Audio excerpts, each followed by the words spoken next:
tener lo mejor. Ninguno debe pensar que vengo en son de revancha.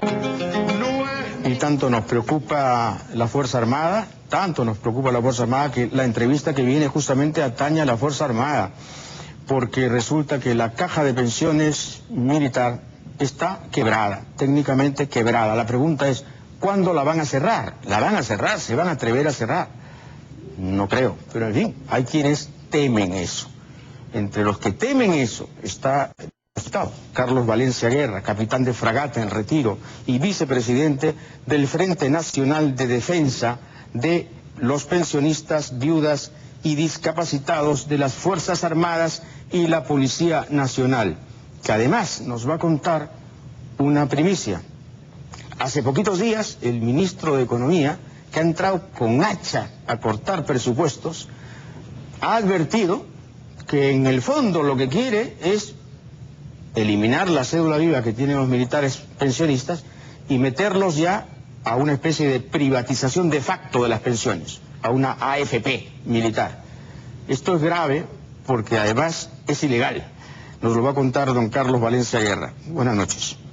Muy buenas noches. En relación a la caja, la situación se ha degradado aún más. ¿Cómo está la situación de la caja en este momento? Fíjese usted, la caja de pensiones militar policial empezó el año 74 a capitalizar los fondos. Y en esos momentos se hacía un descuento de 27% del, digamos, de los persivos totales. Pero el año 79 se emitió un decreto ley que recortaba estos aportes a 6% a cargo del trabajador y 6% a cargo del Estado, vale decir un 12%. Era 27% lo que había determinado un estudio actuarial para que tuviera los fondos necesarios. ¿Y eso qué implicó? Eso implicó el achicamiento de la práctica, caja. Por supuesto. Eso implicó la quiebra. A partir del año 2004 es que se empieza a pagar la caja a las promociones que salen al retiro. Y ese 15% ha ocasionado de que en el transcurso de 30 años se genere un hueco, un fondo que va más allá de los 12.000 millones de soles. En este momento. En este momento. ¿Ese es el hueco, el déficit? Además, hay un déficit. ¿Es el déficit? Sí.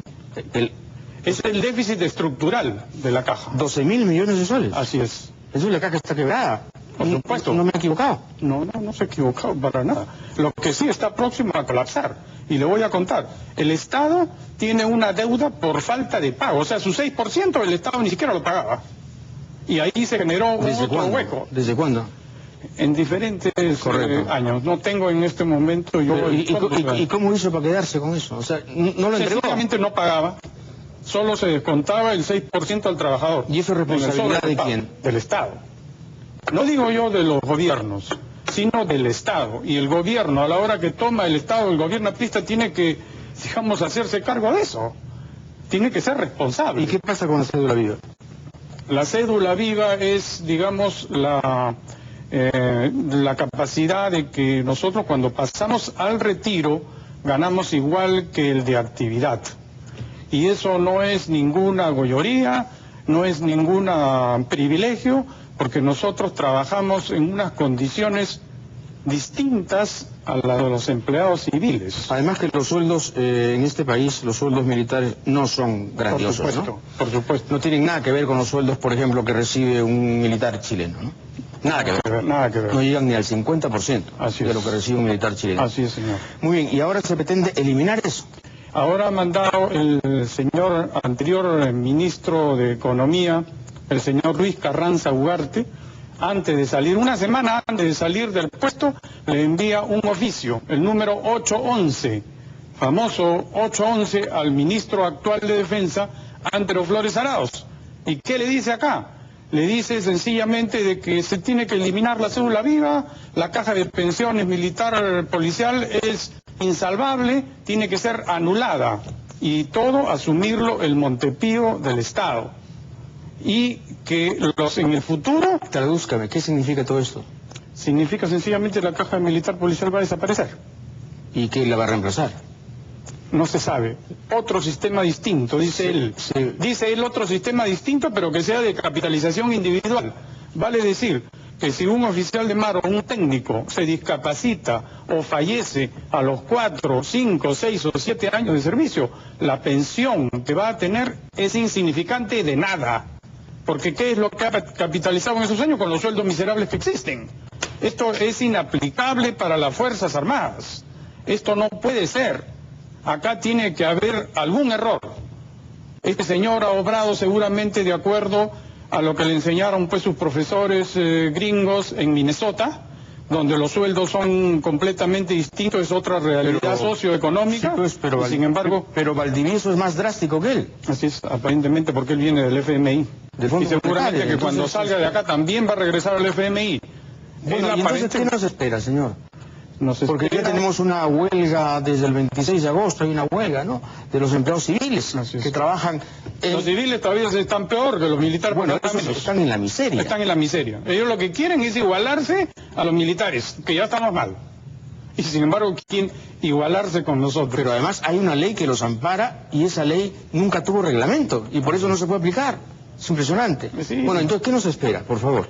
Fíjese, lo que nos espera está en las manos aparentemente del ministro de Economía y del presidente de la República, porque todas las veces que hemos ido nosotros donde Flores Arauz, nos dice, yo ya he hecho lo que debía hacer, todo está en manos del Ministerio de Economía y del presidente de la República. Pero él se lava las manos. Es su sector. Es su sector.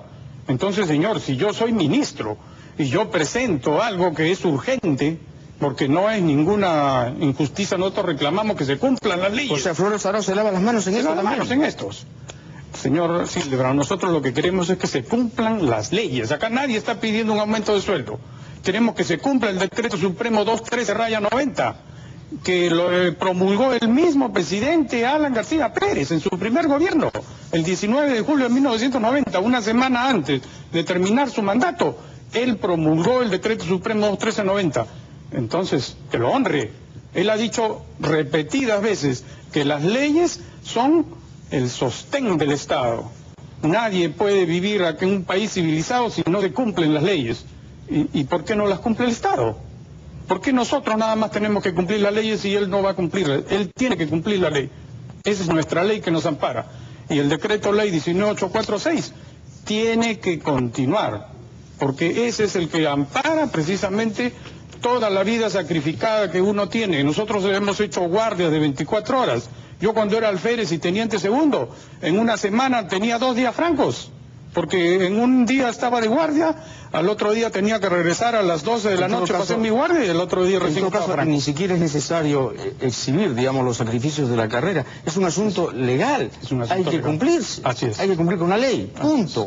Y señor ministro de Defensa, la verdad es que después de lo que le dijo nuestra reportera, ya todo se cumplió y hemos visto que el oficio no dice nada. Y ahora esto, francamente, don Antero, yo le tengo mucho respeto. Usted es un hombre honorable.